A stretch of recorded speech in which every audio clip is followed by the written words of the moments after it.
ಮುದ್ದೇಬಿಹಾಳ ಪಟ್ಟಣದ ತಾಲೂಕು ಸರ್ಕಾರಿ ಸಾರ್ವಜನಿಕ ಆಸ್ಪತ್ರೆಯಲ್ಲಿ ಆರೋಗ್ಯ ಸೇವೆಗಳ ಗುಣಮಟ್ಟ, ಮೂಲಸೌಕರ್ಯ ಹಾಗೂ ರೋಗಿಗಳಿಗೆ ಒದಗಿಸಲಾಗುತ್ತಿರುವ ಸೌಲಭ್ಯಗಳ ಕುರಿತು ಪರಿಶೀಲಿಸಲು ಶುಕ್ರವಾರದಂದು ಆರೋಗ್ಯ ರಕ್ಷಾ ಸಮಿತಿ ಸಭೆ ನಡೆಯಿತು.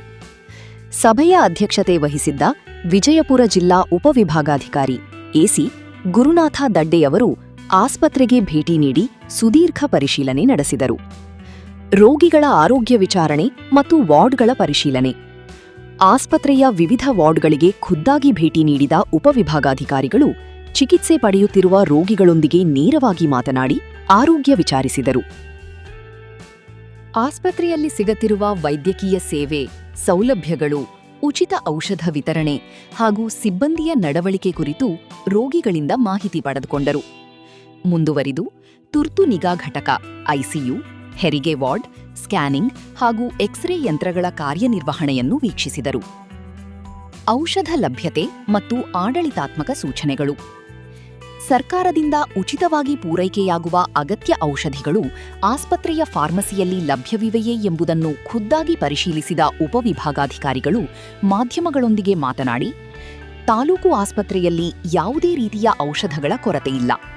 ಒಂದು ವೇಳೆ ಯಾವುದಾದರೂ ಔಷಧ ತುರ್ತಾಗಿ ಅಗತ್ಯವಿದ್ದರೆ ಅದನ್ನು ತಕ್ಷಣ ಖರೀದಿಸಲು ವೈದ್ಯಾಧಿಕಾರಿಗಳಿಗೆ ಅಗತ್ಯ ಅಧಿಕಾರ ನೀಡಲಾಗಿದೆ. ಯಾವುದೇ ರೋಗಿಗೆ ಔಷಧದ ಕೊರತೆಯಾಗದಂತೆ ಕ್ರಮ ಕೈಗೊಳ್ಳಲಾಗುತ್ತಿದೆ ಎಂದು ಸ್ಪಷ್ಟಪಡಿಸಿದರು. ಬಳಿಕ ಆಸ್ಪತ್ರೆಯ ಆಡಳಿತ ವೈದ್ಯಾಧಿಕಾರಿ ಡಾಕ್ಟರ್ ರಂಗನಾಥ ವೈದ್ಯ ಅವರೊಂದಿಗೆ ಸಮಾಲೋಚನೆ ನಡೆಸಿದ ಅವರು, ಆಸ್ಪತ್ರೆಯಲ್ಲಿ ಕುಡಿಯುವ ನೀರು, ಶೌಚಾಲಯ ಹಾಗೂ ಸ್ವಚ್ಛತೆ ಸೇರಿದಂತೆ ಎಲ್ಲಾ ಮೂಲಭೂತ ಸೌಲಭ್ಯಗಳನ್ನು ಸಮರ್ಪಕವಾಗಿ ನಿರ್ವಹಿಸುವಂತೆ ಸೂಚಿಸಿದರು. ಆಸ್ಪತ್ರೆಯ ಆವರಣವನ್ನು ಸದಾ ಸ್ವಚ್ಛವಾಗಿಟ್ಟುಕೊಂಡು ರೋಗಿಗಳಿಗೆ ಉತ್ತಮ ವಾತಾವರಣ ಕಲ್ಪಿಸುವಂತೆ ಸ್ಥಳದಲ್ಲಿದ್ದ ಪುರಸಭಾ ಮುಖ್ಯಾಧಿಕಾರಿ ಮಲ್ಲನಗೌಡ ಬಿರಾದಾರ್ ಅವರಿಗೆ ಕಟ್ಟುನಿಟ್ಟಿನ ಸೂಚನೆ ನೀಡಿದರು. ಪ್ರಮುಖ ಸುಧಾರಣಾ ಕ್ರಮಗಳು ಮತ್ತು ಭರವಸೆಗಳು. ಹೊಸ ಆಂಬ್ಯುಲೆನ್ಸ್ ಸೇವೆ. ತಾಲೂಕು ಸಾರ್ವಜನಿಕ ಆಸ್ಪತ್ರೆಗೆ ಸುಮಾರು 20 ದಿನಗಳೊಳಗಾಗಿ ಹೊಸ ಆಂಬ್ಯುಲೆನ್ಸ್ ಒದಗಿಸಲಾಗುವುದು.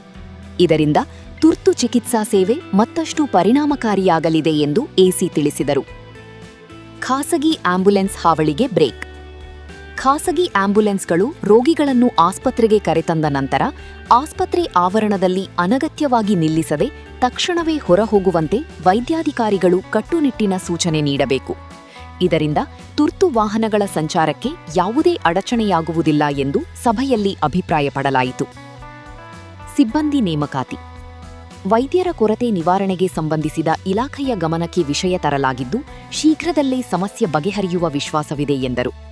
ಸ್ಥಳೀಯ ಶಾಸಕ ಸಿಎಸ್ ನಾಡಗೌಡ ಅವರು ತಾಲೂಕು ಸಾರ್ವಜನಿಕ ಆಸ್ಪತ್ರೆಯ ಅಭಿವೃದ್ಧಿಗೆ ಸಾಕಷ್ಟು ಅನುದಾನ ಒದಗಿಸಿ ವಿಶೇಷ ಕಾಳಜಿ ವಹಿಸಿದ್ದಾರೆ ಎಂದು ಇದೇ ವೇಳೆ ಸ್ಮರಿಸಿದರು.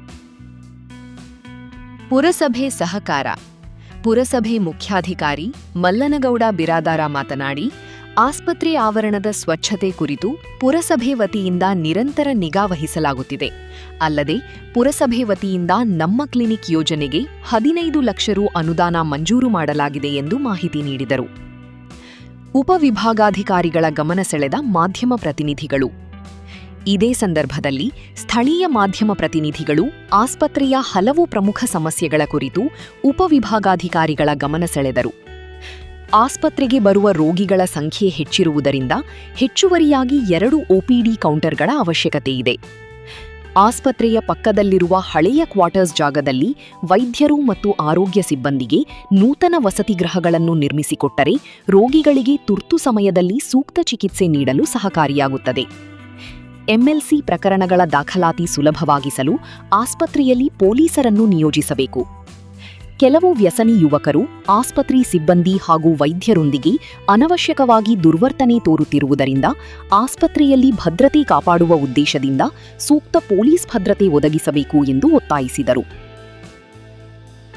ಮಾಧ್ಯಮಗಳ ಈ ಎಲ್ಲ ಪ್ರಮುಖ ಮನವಿಗಳಿಗೆ ಸಕಾರಾತ್ಮಕವಾಗಿ ಸ್ಪಂದಿಸಿದ ಉಪವಿಭಾಗಾಧಿಕಾರಿಗಳು ಈ ಸಮಸ್ಯೆಗಳ ಇತ್ಯರ್ಥಕ್ಕೆ ಸೂಕ್ತ ಕ್ರಮ ಕೈಗೊಳ್ಳುವುದಾಗಿ ಭರವಸೆ ನೀಡಿದರು. ಈ ಸಂದರ್ಭದಲ್ಲಿ ತಾಪಂ ಕಾರ್ಯನಿರ್ವಾಹಕ ಅಧಿಕಾರಿ ಸಂಗನಗೌಡ ಬಿರಾದಾರ್, ತಾಲೂಕು ಸಾರ್ವಜನಿಕ ಆಸ್ಪತ್ರೆಯ ಆಡಳಿತ ವೈದ್ಯಾಧಿಕಾರಿ ಡಾಕ್ಟರ್ ರಂಗನಾಥ, ಡಾಕ್ಟರ್ ಪರಶುರಾಮ ವಡ್ಡಾರ್, ಲೋಕೋಪಯೋಗಿ ಇಲಾಖೆಯ ಪ್ರಥಮ ದರ್ಜೆ ಸಹಾಯಕ ಎನ್ಎ ಢವಳಗಿ, ಕಂದಾಯ ನಿರೀಕ್ಷಕ ಡಿಎಸ್ ತಳವಾರ್ ಹಾಗೂ ಆಸ್ಪತ್ರೆಯ ವೈದ್ಯರು, ಸಿಬ್ಬಂದಿ ಮತ್ತು ಆರೋಗ್ಯ ರಕ್ಷಾ ಸಮಿತಿ ಸದಸ್ಯರು ಉಪಸ್ಥಿತರಿದ್ದರು.